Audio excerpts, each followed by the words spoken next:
Alright, changing the fuel damper 101. This is it. This is the part you're looking for. So we're going to remove this cross brace, this intake, get everything out of the way. That way I can access that hose. Next, you're going to want to remove this clip right here with the two hoses. This is the hose that goes to the fuel damper. So you'll follow it back to this clip.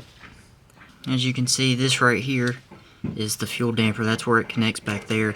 This is the clip I was referring to. So we're going to take this right here, this bracket right there. This bracket is going to be in your way. So we're going to take this off. It's two, looks like 10 millimeter bolts. We'll pull those off. That will give us access to this much easier. So now you've got a really nice view of it. So that's where it connects in the back right here. So that green cap around it, we're going to pop that off, and then we'll squeeze those tabs and it should pop right out.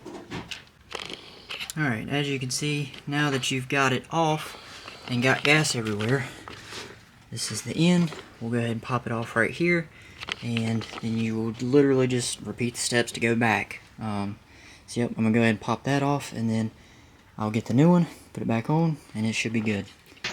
As you can see, that is connected now, down there. Got it bolted right here.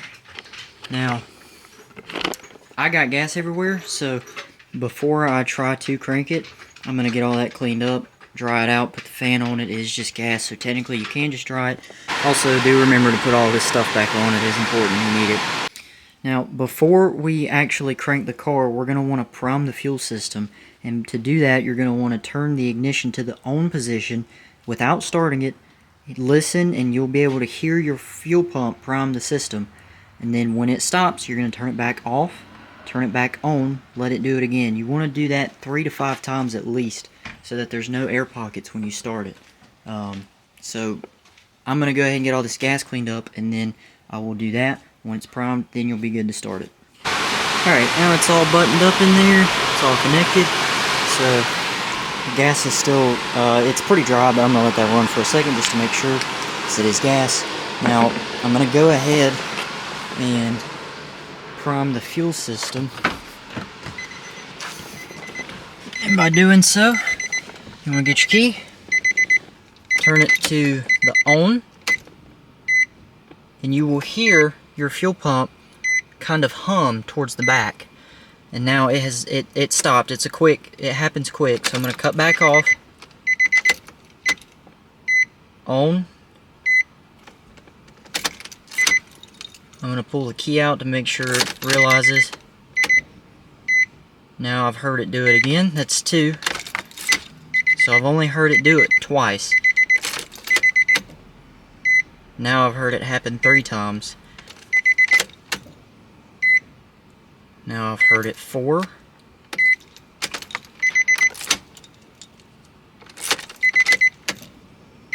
Now 5. I've heard it 5 times. Now your fuel system is primed. There should not be any air pockets. If there are, you will have it will most likely jump idle a few times until it clears the system.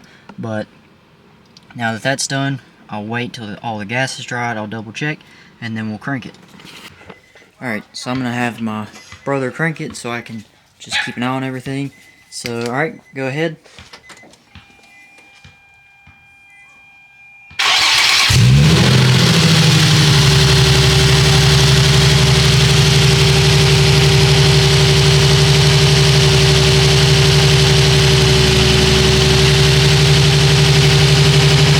just want to make sure there's no leaks of any kind.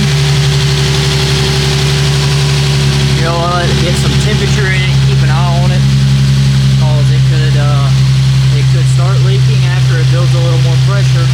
So keep an eye on it, but it's on, it's good. There you have it. That is how you change your fuel damper.